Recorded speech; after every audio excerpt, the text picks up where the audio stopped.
Boire du vin à Purim, est-ce quelque chose de facultatif? Est-ce une obligation? On va en parler immédiatement. On connaît tous cette phrase, effectivement, dans le traité de Megillah. Chayav inish le basume bepuria ad delo yada ben arur aman le baruch mordechai. Un homme a l'obligation de se saouler à Purim jusqu'à ne plus reconnaître entre eux soit maudit Aman, soit béni Mordechai. À partir de là, il y a beaucoup de spéculations, parce que c'est relatif à chacun. Qu'est-ce qu'on appelle ad delo yada, jusqu'à ne plus faire preuve de yada, de conscience, da'at, entre Arur Aman, soit maudit Aman, et Baruch Mordechai, soit béni Mordechai. Perushim Rabim Nemru Bedinze. Plusieurs explications ont été proposées par les Chachamim concernant cette loi, cette affirmation du Talmud. Aïm Akavana Kipshuto, est-ce que l'intention de cet enseignement est à prendre au sens propre, à savoir chez Mitzvah Lishtacher, Achelu Yafrin Ben Arur Aman et Baruch Mordechai, à savoir qu'il faille, que c'est une mitzvah de se saouler l'ishtacher, de s'enivrer, jusqu'à ne plus faire la distinction entre Aman et Mordechai, ou bien ou bien que l'intention de cet enseignement, c'est de boire du vin plus que ce que l'on a l'habitude. Ad sheyovad mitzlilut dato, jusqu'à perdre la lucidité. Donc, effectivement, pas devenir ivre, mais quand même être dans un état, bon état. Comme on dit, être bien. Mais ça veut dire, malgré tout, garder cholette, self-control, une maîtrise de ses actions, au bediburo, et de sa parole. Voilà. C'est ça la question, en fait. Que veut dire la Gemara lorsqu'elle dit ad delo yada? Il y a prendre une cuite et prendre une cuite.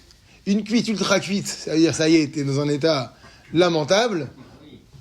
Ou bien, rester encore quand même conscient, en tout cas sobre. Une certaine sobriété. Ou le maasé, donc concrètement, yesh tinkot chez mitzvat tiyatin bepurim i'at shiovad mitzilut da'ato. Concrètement, la mitzvah consiste à boire du vin jusqu'à perdre pas la raison, hein. Tzililut, on a dit, c'est la lucidité. Donc attention, ce n'est pas une ivresse, regardez. Velo shichrut mamash, c'est pas réellement être complètement sous. Chez Peamim Rabot, Gorem Bouchalo ou Micharto, surtout que très souvent, parce que c'est ça qu'on veut aussi éviter, c'est garder sa dignité, et parfois, ça, à plusieurs reprises, ça peut causer même de la honte pour lui-même déjà, et pour sa famille. Donc, im kashelo bishtiazo, si le fait de boire est difficile pour lui, dai shegishte me'ati oter mergelo, qu'il se suffise à boire un peu plus que d'habitude. Birde sheyargish idbasemut vesimcha, pour ressentir effectivement cette ivresse, qui n'est pas une réelle ivresse, et donc de la simcha. Vim gamze kashelo, même si ça c'est difficile pour lui, alors dai bishat kos achachein, boire un petit verre de vin, point barre. Donc le but, c'est de boire plus que d'habitude. Oulam, mais maintenant, amakir beatzmo, shalideh shichud libatel mishum mitzvah. Si maintenant quelqu'un qui se connaît et qui sait que en s'enivrant, il n'annulera pas aucune mitzvah qui soit, c'est-à-dire il restera suffisamment solide pour faire le mishté comme il faut, etc. Il tient bien. Et qui ne viendra pas non plus à...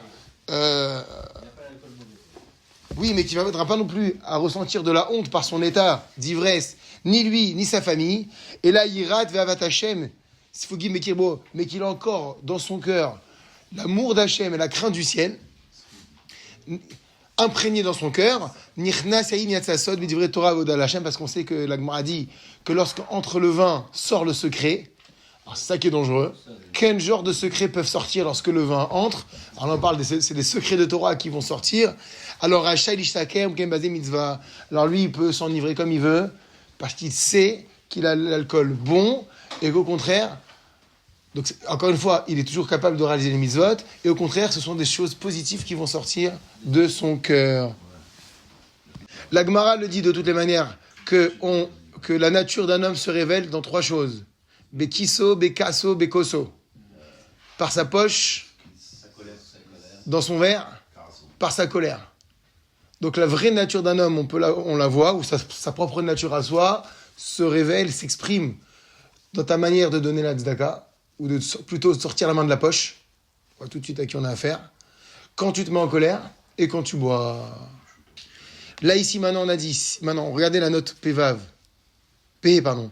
Même, on a dit donc, la mitzvah se réalise dès lors qu'on a bu un peu plus. Quelqu'un qui a du mal à boire, un verre, ça suffit.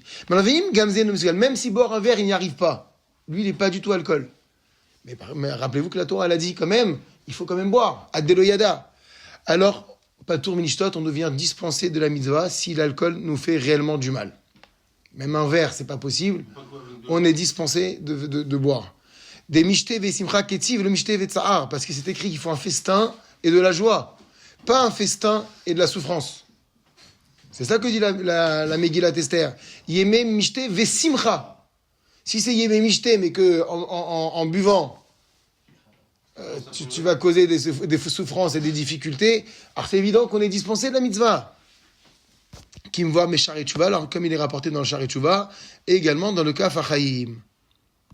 Rav Ovadia Yosef, Zecher Tzadik Livracha, lui il dit que ça veut dire quoi? Boire jusqu'au point de ne plus savoir faire la distinction entre Aman et Mordechai, c'est boire au point d'avoir envie d'aller dormir. Parce que quand on va dormir, qu'est-ce qui se passe? On n'est plus conscient. Si on n'est plus conscient, ça veut dire qu'on ne fait plus la distinction entre Arur Aman et Baruch Mordechai. Donc, encore une fois, c'est pas devenir bourré. C'est simplement arriver, c'est ça l'idée de la lucidité dont on parlait tout à l'heure. Quand on arrive à la limite, à la frontière de la lucidité, là, on lève le pied, on arrête. Donc, on a dit que la jauge, c'est être capable de faire les mitzvot. Et regardez, c'est là la note P-Vav que je voulais voir avec vous. Être capable de faire les mitzvot, ça veut dire, comme quoi, par exemple, ce moment-là, puisque ça y est, j'ai déjà fait Megillat Esther, Mishloach Manot, Matanot Laveni, alors quelle mitzvah maintenant? Comment je peux savoir pendant le Mishté? Alors il te dit, Netilat Yadayim, l'ablution des mains, c'est une mitzvah. Est-ce que tu as bu? Parce qu'on peut commencer à boire déjà un petit peu, même si on n'est pas encore dans le Mishté, mais ça y est, mais tu as Netilat Yadayim. Yeter Brachot, toutes les brachot qui vont être relatives au Mishté. Si tu bois au point que tu n'arrives même plus à être conscient pour savoir quelle bracha tu vas faire sur une pizza ou quelle bracha tu vas faire sur la damrout, donc, tu es plus lucide, et là, tu es parti trop loin. Birkat Hamazon. Mincha, Arvit, j'ai pas fait Mincha. Est-ce que tu es suffisamment sobre pour te poser la question pendant le Mishté? Mince, l'heure de Mincha va passer, ou à quelle heure ça Arvit ce soir? Donc, c'est toutes ces mises à voilà la jauge pour savoir jusqu'où est-ce qu'on peut boire ou pas boire. C'est ça qu'on appelle dans la Gemara Ad-Deloyada, jusqu'à ne plus faire la distinction entre Aman et Mordechai. Donc la jauge, c'est les mitzvot. Maintenant, dans un cas particulier, regardez. Donc, c'est-à-dire déjà, dans un premier temps, on l'a expliqué, on le redit, il faut se connaître. On sait très bien quel genre d'alcool on est. Si on ne se connaît pas réellement, on se tourne vers son épouse. Et elle va te dire, stop ou pas stop, tu peux continuer, tu peux ne pas continuer. C'est quelqu'un qui lui boit dedans à sa femme. Très bonne question, très bonne remarque. Quand on a dit que quelqu'un qui ne peut pas boire, c'est pas simplement qu'il ne supporte pas l'alcool. C'est qu'il devient mauvais. Quelqu'un dont on sait qu'il s'il boit, il lui-même sait que s'il boit, il devient méchant, c'est ce qu'on a dit tout à l'heure. Il y a marqué dans la Megillah, Yemé Mishté Vesimcha. Le Mishté doit procurer de la joie. Si ça procure Chaz Vesham le contraire, c'est une évidence que lui ne doit pas boire. Et il est Patour Minishtot, il est dispensé de la mitzvah. Maintenant, le cas suivant. Av Shetiva Livno Sheishtaka Bepurim, donc un père qui ordonne à son fils de ne pas s'enivrer à Purim, peut-être parce qu'il se fait du souci pour lui, il est très protecteur. Yishmalo, alors le fils devra l'écouter. Vikayem a mitzvah les deshiat yayin, donc il réalisera quand même la mitzvah du vin, juste en se suffisant de boire plus que d'habitude. Parce que s'il a l'habitude de boire un verre par jour, je crois que le Rambam le recommande, un tout petit verre de vin par jour, c'est bon pour le cœur. Admettons qu'il fait ça l'office tous les jours, il boira un petit peu plus que d'habitude, histoire de marquer le coup, pour différencier Purim, le Mishté de Purim, des autres jours de l'année. Ici, comme on le voit, comme le dit Marco, la note est importante dans le sens où on n'est pas dans un cas de figure où le père a demandé à son fils de transgresser une halakha. C'est pas ça il a dit je t'interdis de faire Shabbat. On sait très bien que la halakha c'est de faire Shabbat et de ne pas écouter son père. Mais là, ça n'a rien à voir. Reprenez la page Shin Samechet en bas, la note Pézaïn. On va essayer d'approfondir cette phrase, cet enseignement de la Gemara. Même cette obligation de la Gemara, qu'un homme doit se saouler à Purim au point de ne pas savoir faire la différence entre Ben Aruraman et Baruch Mordechai. Alors, Kipchuto, il y a une première interprétation qui c'est même pas une interprétation, c'est comprendre la mitzvah au sens littéral, chez Yitraï et Achali Ben Aruraman et Baruch Mordechai, qu'il faut effectivement parvenir au point de se tromper dans Arur Haman et Baruch Mordechai.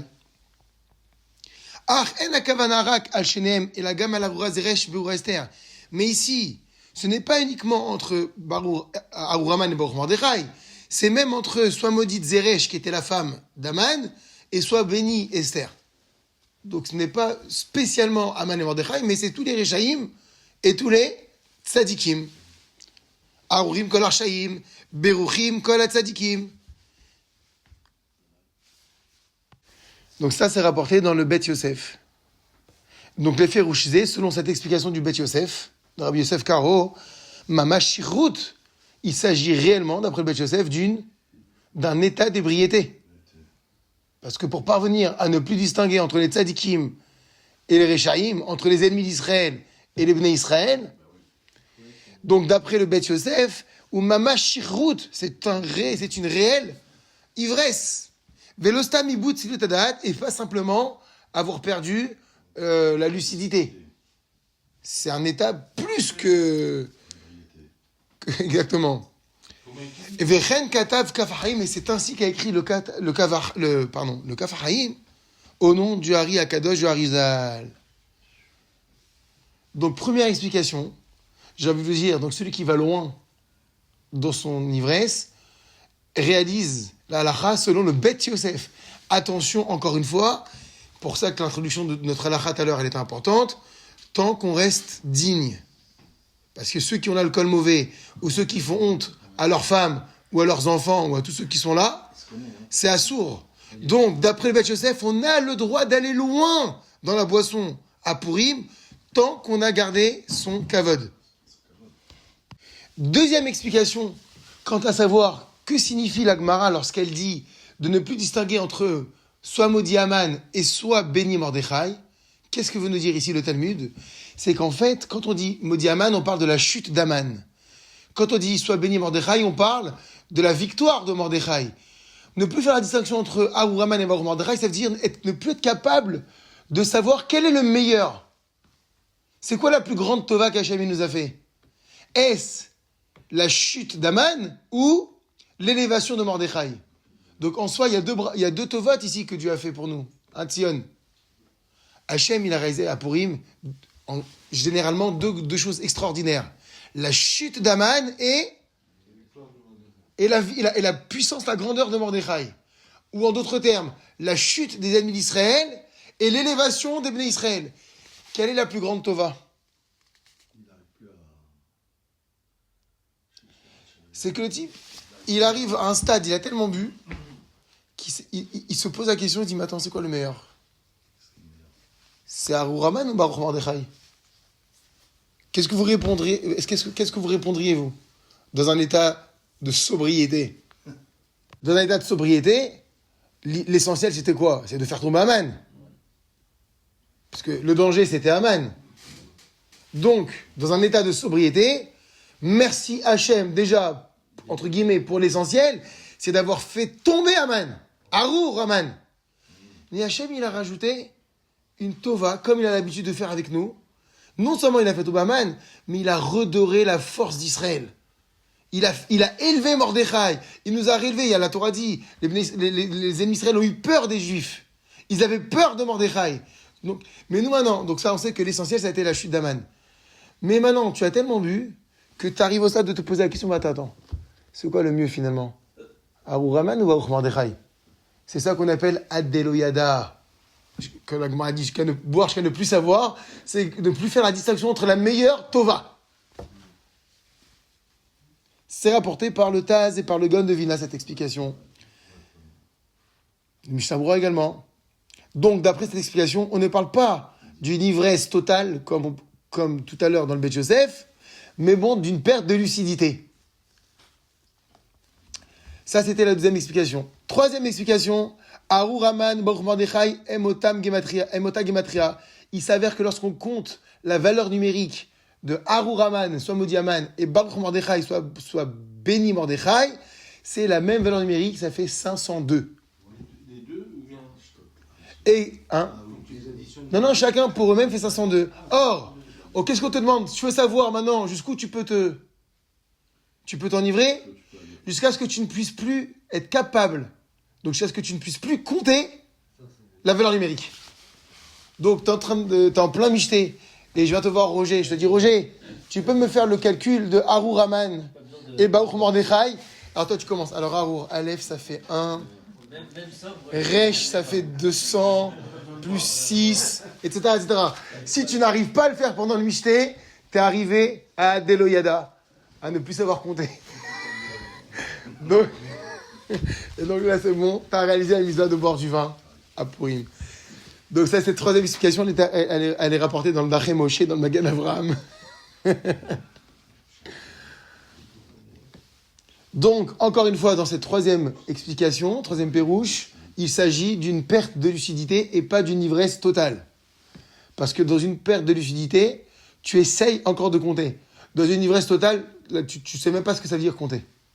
Là, on te demande donc d'avoir de la difficulté à compter la valeur numérique de Arur Haman et de Baruch Mordechai. Quatrième explication qui est rapportée par le Dachem Moshe, c'est qu'il y a une chanson qui existait où à chaque paragraphe, à la fin, il fallait répondre Baruch Mordechai ou bien Arur Haman. Et donc, il chantait à table. Il y a un moment, il avait tellement vu qu'il ne savait plus ce qu'il fallait répondre. C'est comme parfois, et regardez, des fois je rigole, à Kippour, tu sais plus, il veut dire Timchol Vetislar, Tislar Vetimchol. Donc, il y avait cette façon de jauger dans cette histoire-là, dans cette chanson à Purim, il chante, et quand on ne sait plus où on en est, Baruch Mordechai ou Haman, c'est qu'on arrive au stade de l'ivresse suffisante pour avoir réalisé la mitzvah de boire du vin pendant le michté. Vous voyez que le michté, il se prépare.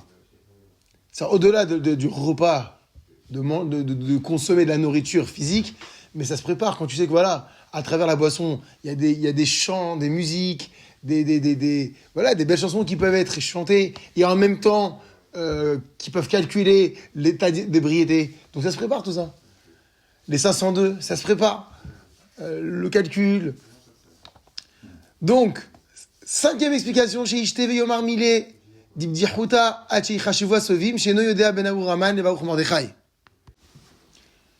faut boire et dire Milé d'Ibdiachouta, effectivement, c'est de l'humour, des blagues, jusqu'à ce que les autres convives pensent que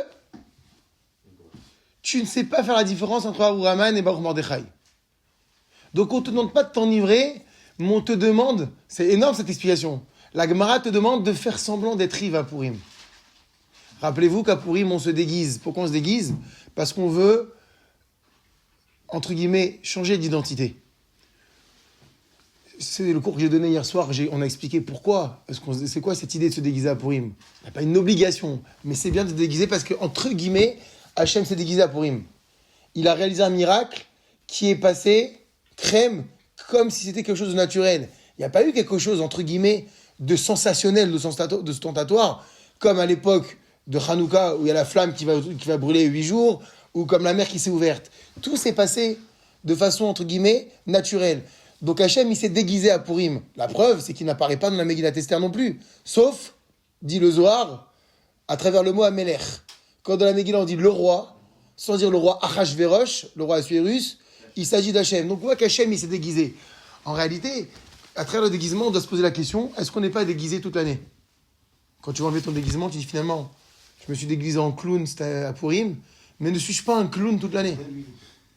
C'est ça le but du déguisement. Je me déguise en méchant, ne suis-je pas un méchant toute l'année? Je me déguise en Mordechai, est-ce que je suis vraiment un tzaddik ou c'était réellement un déguisement seulement? Donc on voit que l'histoire de Purim, c'est nous mettre face à notre réalité, qui on est vraiment. Est-ce qu'on est les Yehudim qui font la Torah et les mitzvot? Donc ici, ça va. Donc même le fait de ne pas faire la distinction entre Baruch, Mordechai et Arur Haman, en réalité, qu'est-ce qu'on te dit ici? Fais semblant, continue de jouer un rôle à Purim, au point de faire croire aux autres qui sont autour de toi, attends, est-ce que c'est Arur Haman ou Baruch Mordechai? Donc on est toujours dans cette dimension de savoir qui on est vraiment. Alors tu laisses planer un doute, alors il te dit ici à travers de l'humour, à travers des blagues, pour laisser croire que, je ne sais pas si c'est bien Arur Haman ou Baruch Mordechai. Pose-toi la question, où tu en es? Donc c'est intéressant ici. Mais là, comme on est dans un mishté, comme on est dans une simcha, alors on te dit, ne sois pas sous, mais fais semblant d'être sous, au point que les autres autour se disent, attends, il est bourré, il n'est pas bourré. Donc ça veut dire qu'il y a toujours ce self-control et cette lucidité que certains, parmi les décisionnaires, demandent pendant le mishté. Donc en tout cas, il va falloir être aussi drôle. Donc c'est intéressant ici. Le Nimukei Yosef rapporte, Yomar Mile Dibzichuta, il faut raconter des blagues pendant le mishté, parce qu'en général, quand on raconte des blagues, c'est qu'on est dans un autre état. Voilà donc une nouvelle jauge. Une nouvelle jauge d'ivresse. Être plus sympathique que d'habitude. Quand tu es en semaine, tu es en pause déjeuner, bon, tu es sérieux, tu mens, on est plus ou moins sérieux quand on déjeune. Là, ici, le mishté, il doit être entouré de blagues. Donc tu es plus lucide comme d'habitude. C'est ça le Arur Haman et le Baruch Mordechai.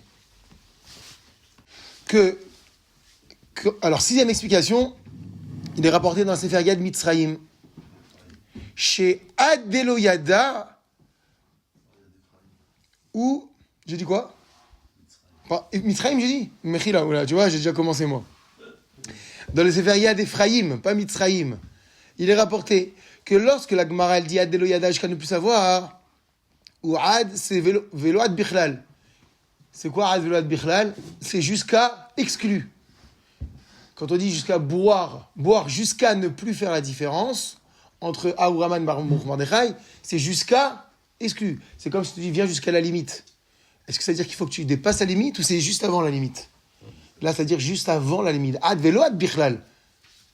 Donc, encore une fois, d'après le Yad Ephraim, ce n'est pas une ivresse réelle. C'est une perte de lucidité. Mais c'est la frontière, la limite à ne pas dépasser. Ah non, ça paraît pas logique, puisque le Beth Yosef, il a dit qu'il faut boire jusqu'à la shirhout. Au-delà. Ah oui, le Beth Yosef, il a dit tu as perdu la lucidité. Mais quand on dit jusqu'à, c'est vraiment. Non, pas... Quand on dit tu vas jusque-là, c'est qu'il ne faut pas dépasser. Non. Le Beth Yosef a dit c'est shirhout velostam, ibut silut tadarat. C'est que le bonhomme, il va dire Baruch Haman. Ça, c'est ce qu'avait dit le Beth Yosef. Et Loran.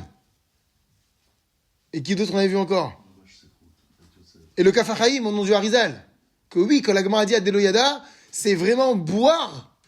Mais bon, certainement qu'on parlait de tzadikim là-bas de calibre, parce qu'on sait que ce qui va sortir, on avait dit, c'est des révélations prophétiques. Donc, il y a sa sod. Quand on dit le sod, là-bas, c'était du sod, du secret mystique.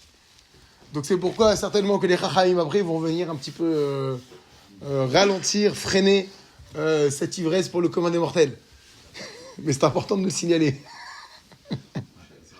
Septième explication de Adeloyada. Chez Yishte Yoter Mekifir Gelo, c'est comme on l'a dit, de boire plus qu'à l'accoutumée, Veyachan, et aller dormir. Parce que Mitor chez Yachan, en dormant, et ne ben Avraham Mordechai, c'est ce que dit Ravad Yosef. que quand tu dors, bah, ta conscience elle disparaît, donc tu n'es plus capable de faire la distinction en dormant entre Arour Haman et Baruch Mordechai. Donc c'est boire plus que d'habitude, et cette boisson nous pousse à aller faire un petit somme. Et c'est ce qu'on appelle les vasoumés. Se saouler, vesimcha, parce que rappelez-vous, c'est yémé mishté vesimcha. Mais velo shichrut, ce n'est pas l'ivresse. Ou ben Mishnah Bora, et dans le Mishnah Bora c'est écrit des chen raoui la asot, c'est comme ça qu'il convient d'accomplir la mitzvah de chayav inish le vasoumé. On expliquera dans les halachot qui viendront si Dieu veut, est-ce que c'est uniquement avec du vin ou on pourrait faire tout ceci avec autre chose, un autre alcool? Est-ce que ce devoir de chayav inish, un homme doit s'enivrer? Est-ce que ce mot inish, un homme, comprend également les femmes? On parlera de ça, Bezrat Hashem. Après, on termine notre sujet ici. Chet, 8e. Abet Yosef Kotev. Beshem Ochot Chaim Shen Kavan Chazal Shishtaker Dashichut Isur Gamour. Le Bet Yosef écrit au nom du Ochot Chaim que la Kavana des Chachamim ici dans la Gemara. Non, c'est que le Bet Yosef, il ramène aussi, donc c'est très bien, ça nous permet de faire la nuance dans le Bet Yosef qu'on a cité tout à l'heure.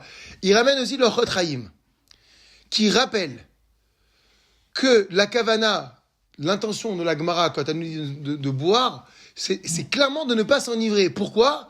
Parce que Ashichut Isur Gamour, l'état d'ébriété, l'ivresse totale est un interdit complet dans la Torah. Donc le Bet Yosef vient un petit peu à travers le Ochot Chaim tempéré. Tempéré en rappelant que la Shichrut est un Isur Gamour. L'ivresse est un interdit total. Et là, Yishte Meat Yoter Mergiloto, mais qu'il faut boire plus que à la coutumée. Vezetoem Imrov Aparushim Maniskalel, Shu Geder, Shel Basmud Voulai, Afibutudad, Jezedarga Yoter, Achlo Shechut. Et donc, il revient sur cette comment on appelle ça, équilibre entre l'ivresse et ce qui est avant l'ivresse, à savoir la perte de lucidité. Donc, c'est important de ne pas uniquement de rappeler ce qu'il avait dit, qu'on peut comprendre la Gemara Kipshuto au sens brut du terme, à savoir, oui, il faut mélanger Haman et Mordechai, mais malgré tout, il rappelle ce que dit le Ochot Chaim, que l'ivresse est un interdit dans la Torah. On n'a pas le droit de ne pas être soi-même. Il faut garder, c'est ce qu'on a dit, ça, son kavod et sa dignité. Donc cette 8e explication, elle est importante, cette précision du Bet Yosef au nom du Ochot Chaim, que l'ivresse est quelque chose d'interdit. Donc on retombe, encore une fois, sur le devoir. C'est pour ça que c'était intéressant de dire tout à l'heure que s'endormir, c'est le top. Dès que tu sens que ça y est, ta tête elle flanche, ça y est, t'es arrivé à ce stade pas de shirchut, mais d'une lucidité qui se perd. Là ici, le Dachem Moshe, au nom du Hagot Maimoniot, il précise que quand on dit qu'un homme a l'obligation de s'enivrer, c'est une mitzvah dans le sens, il faut le faire, c'est bien de le faire, mais si tu l'as pas fait, c'est pas grave. Ne va pas dire à toi à table, il y a marqué Chayav, bois. Et tu t'obliges. Non, l'obligation là-bas, et c'est pas un devoir, chova, où tu dois te faire du mal pour y parvenir. C'est que si tu parviens, c'est une mitzvah si tu l'as fait. Mais si tu l'as pas fait, il y a marqué, c'est pas rikouv, c'est pas grave, c'est pas une obligation, ça empêche pas. Regardez dans les mots. ובדרכי משה כתב בשם הגות ממוניות שצריך להשתחרר אינו חובה אלא מצווה ואינו מעכב. C'est une mitzvah de le faire, mais c'est pas une obligation qui va te au point où tu vas dire tu sais quoi, je me suis pas enivré donc tant pis, j'ai raté la mitzvah du mishté. C'est ça éno מעכב. Vieviou Ali Araba, il rapporte là-bas aussi comme soutien le Eli Araba ainsi que le Biur Halacha. Dibura Matril Chayav. Dainu Shegam les Sovrim Kipshuto. Ça veut dire quoi, tout simplement? Ça signifie que même d'après ceux qui pensent Kipshuto, c'est-à-dire qu'il faut prendre l'enseignement de la Gemara au sens littéral, à savoir chez Tzarich Lishtacher, qu'il faut s'enivrer, comme on l'a vu dans la première explication. Velora kit basmoud vibut liudat, et qu'il ne faut pas se suffire uniquement de la perte de lucidité. Malgré tout, même d'après eux, enzechova, c'est pas quelque chose c'est pas un devoir. C'est que si tu l'as fait, tu as réalisé la mitzvah. Si tu l'as pas fait, c'est pas grave. Donc encore une fois, voilà, on replace un équilibre. Même d'après ceux qui disent qu'il faut s'enivrer, comme l'a vu dans le Bet Yosef tout à l'heure, etc., et le Ran, etc., qu'il faut s'enivrer au point de ne plus faire la distinction entre Aruaman et Baruch Mordechai, mais si tu l'as pas fait, ne va pas te faire violence, c'est pas grave. C'est pas pour autant que tu n'as pas fait la mitzvah de boire du vin. L'essentiel, donc on revient sur la norme, c'est de boire plus que d'habitude, et si tu peux aller au-delà, au point d'aller t'endormir, eh ben, c'est chacun, donc on a bien vu tout à l'heure dans l'introduction, chacun doit, Makir et Atzmo, chacun doit se connaître. Donc l'obligation consiste à boire plus que d'habitude. Ça c'est la chova. Ça c'est chayav. La mitzvah, c'est d'aller jusqu'à la perte de lucidité, d'après certains même l'ivresse, mais tout en restant dans le kavod, rappelez-vous ce qu'on a dit, et dans la dignité de soi, et la dignité de sa famille. Parce que tu dis, c'est pas grave, ils comprennent les gens, moi je bois jamais de l'année, c'est pour la mitzvah. Oui, mais toi tu t'en fiches pour toi, mais tu t'en fiches pas de ce que ressent ta femme et tes enfants. Il y a un kavod pour eux aussi. Donc c'est pour ça, on a dit Makir et Atzmo. Donc tout ce qu'on a étudié en introduction, en réalité, c'était une sorte de résumé de tout ce qu'on est en train de voir maintenant. Le Meiri rapporte que la mitzvah de s'enivrer, encore une fois, c'est toujours à travers de la simcha, mitoch ha simcha. Mais c'est une simcha. De quelle simcha on parle ? Ça, c'est super important, évidemment. On l'a mentionné aussi tout à l'heure, parce qu'on a parlé de mitzvah. C'est pas une simcha qui m'est personnelle, où je me sens bien, je suis heureux, je souris comme un idiot. C'est une simcha qui génère chez moi ahavat Hashem. C'est-à-dire que t'as bu, t'es bien, mais t'es bien comment ? T'es bien au point où tu dis maintenant, oh là là, quel bonheur d'être juif, merci Hashem. C'est pas une simcha où je suis en train de rigoler comme un idiot et on est heureux, on est joyeux, vas-y, augmente la musique. Non, c'est une boisson, c'est un vin qui va réveiller chez moi une joie de ta'anoug, d'un plaisir, chez Yagia Mitocha, qui va te faire parvenir les ahavat Hashem. Un amour d'Hachem, Veoda'a, et un remerciement à l'anissim Shasalanou pour tous les miracles qu'il nous fait. Le vin va créer chez toi une simcha qui va occasionner automatiquement un remerciement d'être juif et une prise de conscience qu'Akadosh Baruch Hu, il nous fait du bien. C'est ça la simcha que doit éveiller la boisson du vin pendant le mishté. Pas une simcha personnelle, je suis bien, ça m'a mis bien. Ça, c'est ce qu'écrit le Biur Halacha au nom du Meiri. Voilà comment il faut boire à Purim. Et le Chayadam a rajouté, si en buvant, à cause de cette ivresse, il va annuler une des mitzvot, comme on l'a dit tout à l'heure, Netilat Yadayim, Birkat Hamazon, les brachot avant Birkat Hamazon quand on doit manger. Ou bien, Itneg Bekalut Rosh, il va se comporter avec légèreté d'esprit. Donc, c'est le contraire de la dignité. Moutav, Shishtakar, évidemment, c'est ceux qui ne boivent pas, qui ne s'enivrent pas. Donc, il faut boire comme un Ben Israël, il faut boire comme un juif. Maintenant, passons au sujet qu'on a évoqué tout à l'heure. Est-ce qu'on peut s'enivrer, et vous avez compris ce que ça veut dire s'enivrer maintenant qu'on a vu tout ça, est-ce qu'on peut s'enivrer avec d'autres liquides, d'autres alcools que le vin ? Les khatrila, de prime abord, tsarich lishtot dafka yayin, il faut boire spécifiquement du vin. Vélo chez ar mashkim mashririm, et non pas d'autres alcools, d'autres boissons alcoolisées. Ulfachot, ikar ashiat yayin. Mishum shekol anisim shenasu liYisrael bimei Achashverosh ayu alidei mishte yayin. L'essentiel, c'est de boire du vin. Pourquoi ? Parce que les miracles qui ont été réalisés pour Israël à l'époque d'Achashverosh étaient sur le vin. Qu'est-ce que cela signifie ? Rappelez-vous comment ça a commencé cette histoire. C'est que Achashverosh s'est enivré au point de demander à sa femme, la reine Vashti, d'apparaître nue devant tout le monde. Comment s'était-il enivré? En buvant du vin. Et c'est là qu'Esther va apparaître, parce qu'il va falloir remplacer la reine qui a été assassinée par Achashverosh.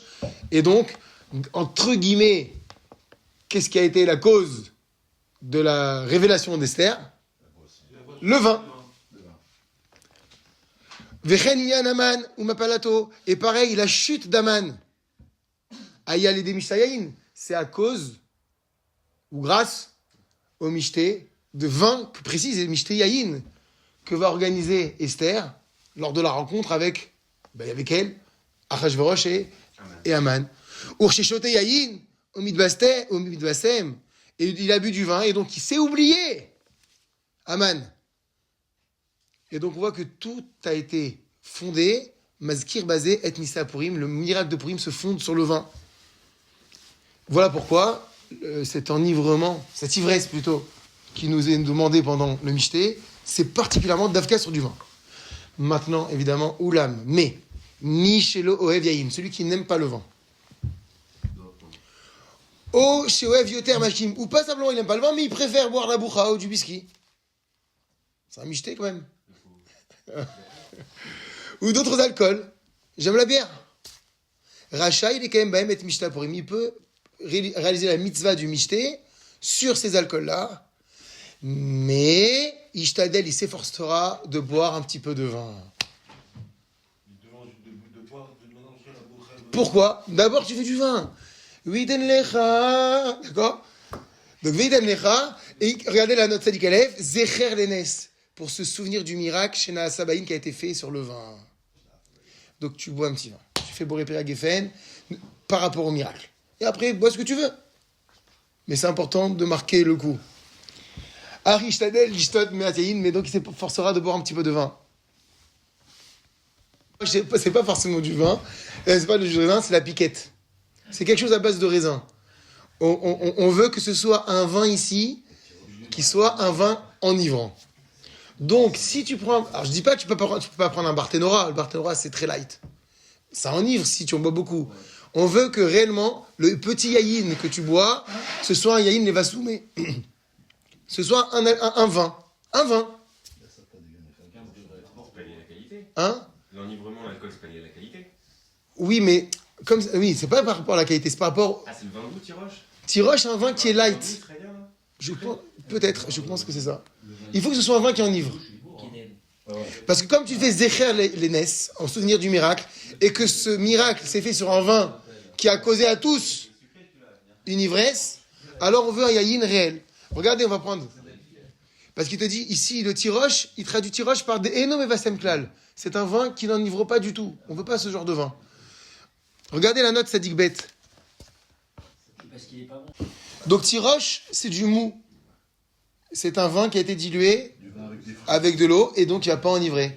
Alors c'est vrai que la base c'est du vin, mais c'est nommé vasem klal, ça n'enivre pas du tout, ça ne marche pas. Donc celui qui pense pouvoir réaliser la mitzvah, alors à plus forte raison, avec du jus de raisin, ne peut pas non plus.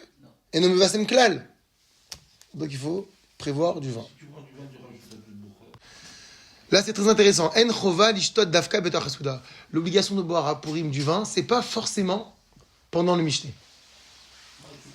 Et la racha lishtot lifnei, on peut boire avant. Ou achar chasuda, même après. L'essentiel, c'est de boire pendant Purim. C'est la journée de Purim. Le matin, avant la... Et d'ailleurs, regardez, vechen nahag stapler. Ainsi, c'était l'habitude du stapler qui buvait dans la journée de Purim les chaïm sur du vin, puisque c'est Zecher les Nes. Le miracle de Purim, c'est toute la journée, puisqu'on va faire la Megillah, etc., etc., etc. Donc, si t'as fait les chaïm à la synagogue avec des amis sur du vin, t'as réalisé la mitzvah de boire le vin. Alors, après, chacun comme il veut, la lucidité, on a dit, suivant chacun selon ce qu'il se connaît de lui, ce qu'il connaît de lui-même. S'il sait qu'il peut boire beaucoup, il fera sa mitzvah, même hors Mishté. L'essentiel, c'est de faire la mitzvah hors Mishté. De faire la mitzvah, pendant Purim. Vechen yaseh, et d'ailleurs, c'est ainsi qu'il faudra agir. Pour qui? Mishechoshesh, celui qui craint. Chez Mechamat Shichuto Izalzel Biberkat Amazon. Qu'à cause du fait de s'enivrer pendant le repas, il risque de mépriser le Birkat Hamazon, qui est une mitzvah de Oraïta.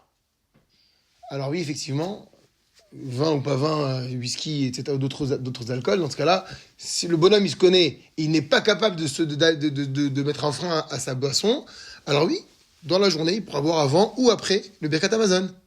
Ça peut être une idée, ça. Il y a une préférence sur le vin blanc, rosé ou rouge? Kif, Yemem Mishte Vesimcha. Il n'y a pas d'obligation de prendre Rouge. Le vin, c'est du vin rouge.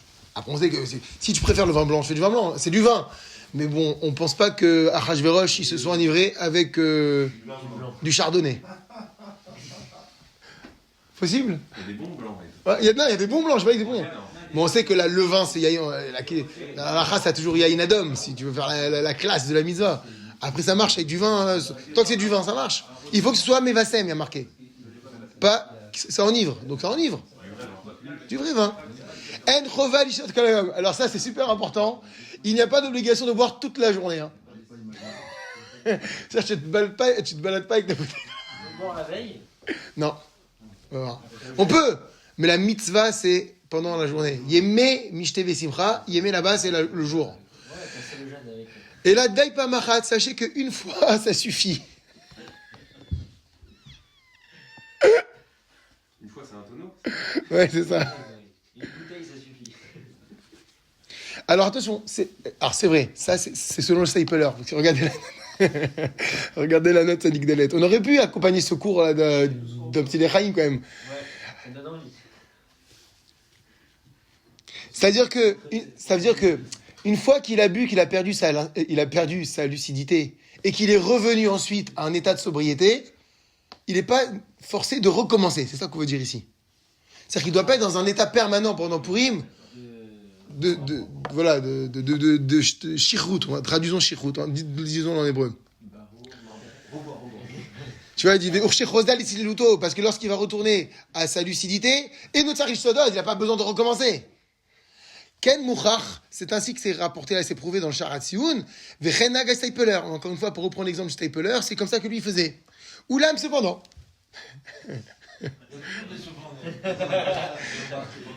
Bisfat Emet, dans le Sfat Emet, c'est rapporté. Le Sfat Emet a écrit qu'on doit se préoccuper toute la journée du Mishté. Le Sfat Emet, il écrit que le Mishté est une mitzvah qui doit avoir cours toute la journée de Purim. C'est-à-dire qu'imagine, tu as pris ton Mishté le matin, à 14h. Parce que ça, et là, on a vu que cette année, Chatzot, c'est 12h59. Donc, on appelle matin jusqu'à Chatzot. Tu as fini ton Mishté, il est 13h. Bah, d'après le Sfat Emet, tu dois être soucieux, après le Mishté, d'être encore dans ton Mishté. Donc, tu recommences à manger un morceau et tu recommences à boire un petit coup. Ça, c'est pour ça qu'on te dit, il y a les plusieurs avis. Pour la boisson, une fois ça suffit, mais il te dit, ouais, mais d'après le Sfat Emet, comme il faut être toujours dans le souci du Mishté, alors quoi? Regardez la suite. Mechuyav la'asok kol ha-mishté, vechen katav ha'emek bracha. Et donc, du coup, tu peux reboire. C'est bien d'avoir ce souci de reboire encore. Même si tu as déjà honoré la mitzvah, tu l'as déjà faite, tu peux refaire, d'après le Sfat Emet, un petit coup. Donc, tu as sur qui t'appuyer pour une petite gorgée supplémentaire. On reprend la halakha d'en haut. Donc, en chovat ishtot kayom, il n'y a pas d'obligation de boire toute la journée, mais une fois suffit et on a fait la mitzvah. En sur bekamut ou bisman shtiatayin, il n'y a pas de quantité minimale ou d'un temps minimal. Ah, il faut boire pendant 10 minutes. Il n'y a pas de temps minimal. Et là, à Ikar, l'essentiel, c'est la conséquence. C'est-à-dire, Aïd Basemut, la perte de lucidité. Si en 30 secondes, tu as perdu la lucidité, tu as fait la mitzvah. Si en une gorgée, tu as perdu ta lucidité, tu as fait la mitzvah. Donc, ça va dépendre, encore une fois, c'est relatif à chacun. On termine avec cette halakha concernant les dames. En mitzvah les nashim b'shtiyatayin. Les femmes n'ont pas la mitzvah de boire comme nous ici. Cette obligation ne leur incombe pas. Pourquoi? Bishtiyat yayin gnai uhu leisha. Parce que la boisson de vin pour la femme est un gnai et quelque chose qui n'est pas convenable. Mais elles peuvent boire un petit peu. Donc elles n'ont pas le devoir, comme nous, de s'enivrer et de perdre leur lucidité. Il y a un grand problème de tsniout et de pudeur pour elles. Mais attention, elles peuvent boire quand même un petit peu. Ils ont remarqué le coup, faut pas non plus leur interdire. Kimtvoir Biktuvot, comme il est rapporté dans la Gemara, Masechet Ketubot. Et là, ici, la halakha, elle a été dite au nom du Ochot Rabbeinu. Il dit là-bas, c'est comme ça que faisait le Seipeler. Il donnait un petit peu de vin à ses filles. Pareil, le Rav Ovadia Yosef, le Shevet Halevi, qui rapporte la même halakha. Kemochen, ainsi, en mitzvah, ou inyan niten yain nektanim. Alors, pareil, pour les enfants, il n'y a aucune mitzvah de donner du vin aux petits. Les filles, chez Enam Regilimbo, parce qu'eux n'ont pas du tout l'habitude de boire. Parce que rappelez-vous que boire du vin, c'est pour ceux qui boivent du vin, on a dit un petit peu plus que d'habitude. Un enfant ne boit pas par définition de l'alcool. Les filles, chez Enam Regilimbo, venem klal simcha bishato. Et en plus, il n'y a aucune simcha pour un enfant lorsqu'il va boire du vin. Donc réellement, donc ce qui veut dire que quand la Gemara dit chayav inish, un homme a l'obligation, c'est un homme au sens propre du terme. C'est pas au sens large du terme. Maintenant, les femmes peuvent boire si elles veulent un petit peu pour la mitzvah de Purim.